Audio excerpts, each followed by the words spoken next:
So if we say that there are health benefits to male circumcision, and then, it is assumed that, what is good for the guy is also good for the lady. So let's also have female circumcision, right? But we're saying that is not the case. But to explain what exactly is done to the girl child or to the woman, that's why we call it female genital mutilation or cutting. To mutilate means to injure, to damage, to cause injury, to cause harm. And that's exactly what is done.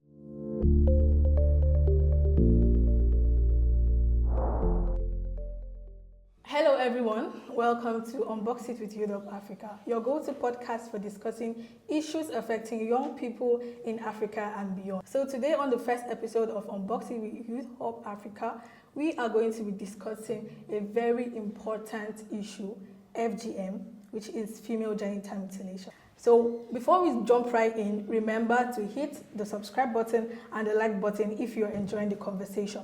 In the studio with us today, we have our guest, Mr. Sola Fagorusi. Mr. Sola Fagorusi is a development worker. He works in the development space.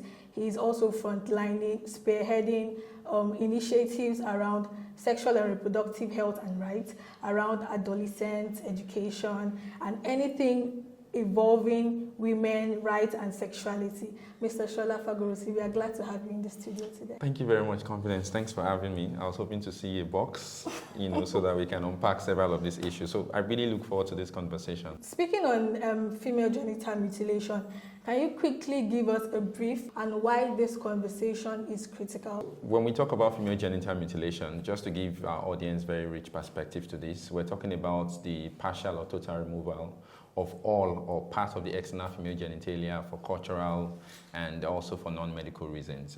Again, in terms of trying to help people distinguish it, there are 4 different types of this. So we have the type 1, which involves the removal of all or part of the clitoris. We have type 2, which involves the removal of all or part of the clitoris and also, the labia minora. We also have type 3, which also involves removal of all or part of the clitoris, the labia minora, and then you also have the closing of, the external female, genitalia. So this could be in form of stitches, leaving just a little space for urination and also for menstrual products. And then finally, we have the type 4, female genital mutilation, which involves every other thing that is done to the girl child, that is done to a woman. So scarification, use of herbs, stretching of the labia, every other, massaging of the clitoris as well would also fall on the type 4. So that gives us a very broad sense of, the subject that we're talking about. But again, in terms of numbers, we're saying that, about 200 million girls and women across the world have actually been caught. Why is this a conversation in countries, in the African, sub-Saharan Africa? Is also because we have a lot of prevalence, around this, from Djibouti to Somalia to Nigeria, that has the highest number of girls and women that have been caught, despite not having the highest, prevalence in terms of percentage. But when we talk about the population of the country and then you look at the number, then Nigeria is actually, a case point. And then you have countries like Ghana, for instance, where you don't see a lot of, cases of female genital mutilation. So again, the dynamics are different. We say, for instance, that you have about 31, 32 plus countries where cases and instances of female genital mutilation basically happens. But in all of this, the good part is that we're beginning to have a lot of legislations across countries that are signing to say that, look, female genital mutilation is not something that actually benefits the girl child, and it's something that benefits the women. Okay, looking at female genital mutilation, it's not something that benefits the girl child. So I want to ask you, is FGM, female genital mutilation, a religious requirement? Okay, so that's a tricky question because, again, when you look at, the religious landscape, in Africa, so we're talking about, Christianity, we're talking about Islam, we're talking about, the ATR, Africa traditional religion as well.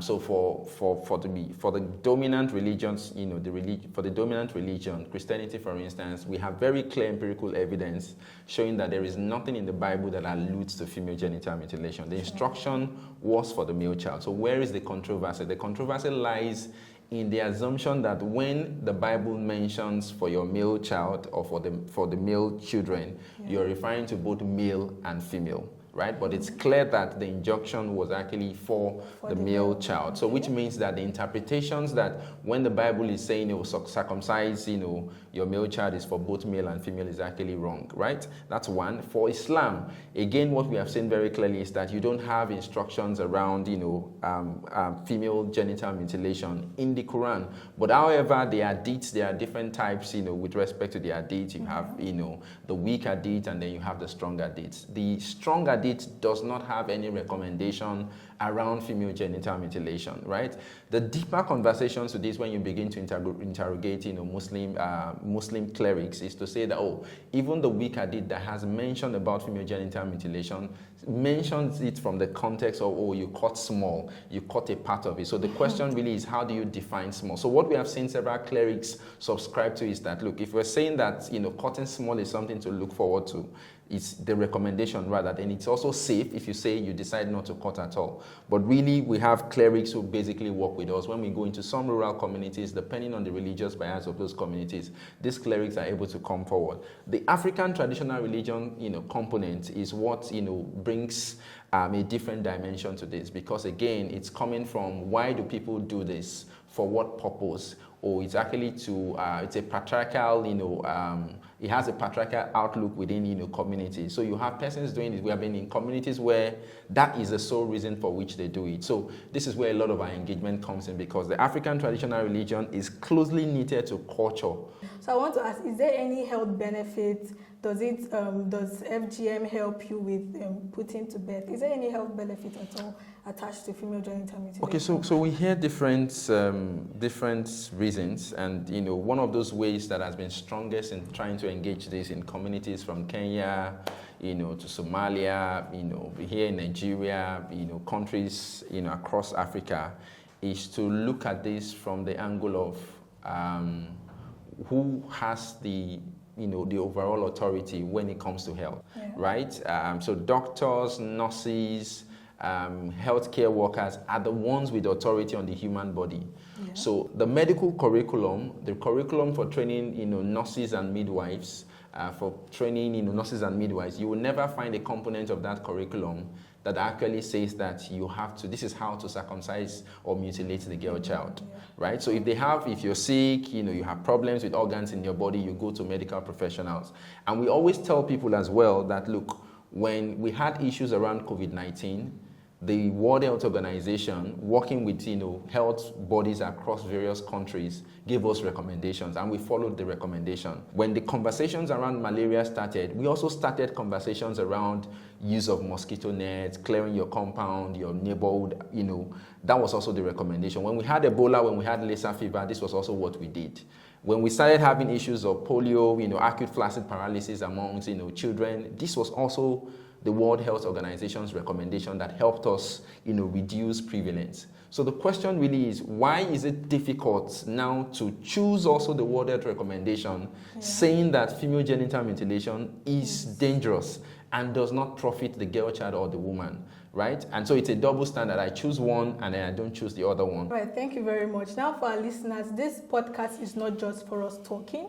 This podcast is also for you. So ensure to send in your questions. If you are a survivor or someone that has been caught, that has been taken through this harmful practice, ensure you send in your stories. We would love to hear from you and hear from your own perspective. I've had situations where people in the diaspora, they still bring natives in Africa to come over there to cut their children. So looking at it from this perspective, what is the difference between female circumcision and female genital mutilation? So if we say that there are health benefits to male circumcision, and then it is assumed that what is good for the guy is also good for the lady, so let's also have female circumcision, right? But we're saying that is not the case. But to explain what exactly is done to the girl child or to the woman, that's why we call it female genital mutilation or cutting. To mutilate means to injure, to damage, to cause injury, to cause harm, and that's exactly what is done. There is no school where the traditional circumciser, right, goes to learn how to do this.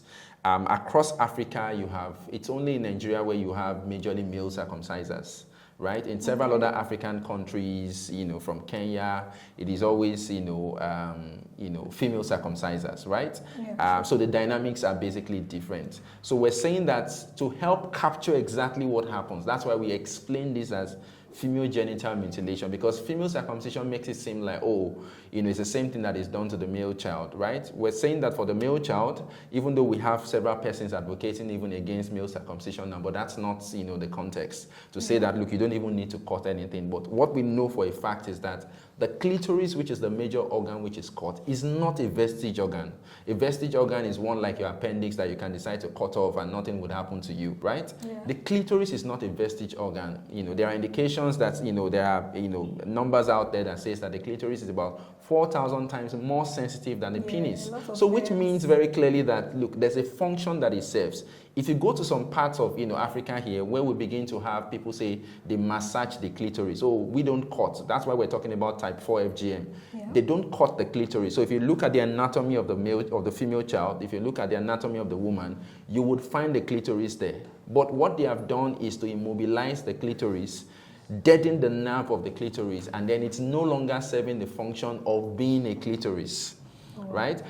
So in having instances like this, when you have cases like this, we're still talking about FGM. If you go to, I remember a colleague I met from, was it Malawi? Yes, Malawi. So they don't also cut. What they do is also a variant of type 4. What they do to, an adolescent girl once it's time is that she sits in the bathtub, they get boiled egg, they would boil the egg and then they put it between her labia to stretch, the labia majora. And the context is that it will help enhance the pleasure for the man during sexual engagements. So you have that spread across the continent. So there is no singular place. So that's why we're saying, very clearly that no, female circumcision does not do justice to the kind of harm, to the kind of, health damage that is done to the girl or to the woman. There are cultures, within West Africa, for example, that would say that even if a woman has died and she was not cut, she cannot be buried until she was basically cut. Yes. She cannot be buried until she's cut. We still have instances of type 3 even happening in cases like this,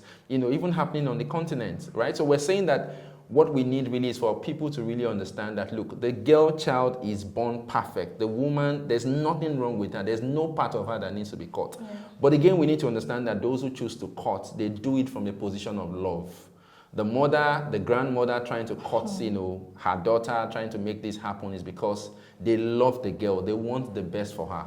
But we're saying that that's not enough reason because the action is basically from an ignorant point of view, right? I remember we had instances some 4 or 5 years ago where we were engaging with a woman and she was pointing to, a health center where she was cut. It was even medical professionals who did this on, based on her request. Wow.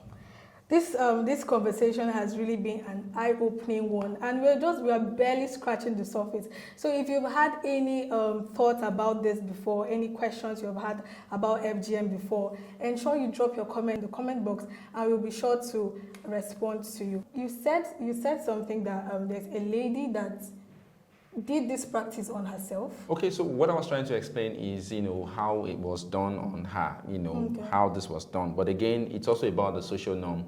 If the social norm says that for you to transition from being a girl to being a woman is that you have to be cut, then you begin to desire the practice, right? Because again, you won't get a spouse, you won't get a partner in the community where it has been done. So it's about the social norm. There's a group, in part of Nigeria that they describe them as the tribe with a gun beneath their woman, underneath their woman. The tribe with a gun underneath their woman, which means that they liken the clitoris to a gun. Right? And we're saying that, look, the evidences abound because one of the major reasons is that so that you can procreate, so that you will not be promiscuous. We've had varied, research done on this to say that, look, if being cut was a sign that the child would not be promiscuous. I remember a circumciser that we're engaging with and he was like, look, this is a sad one for him because he remembers he was the one that cut the girl when she was, 8 days old.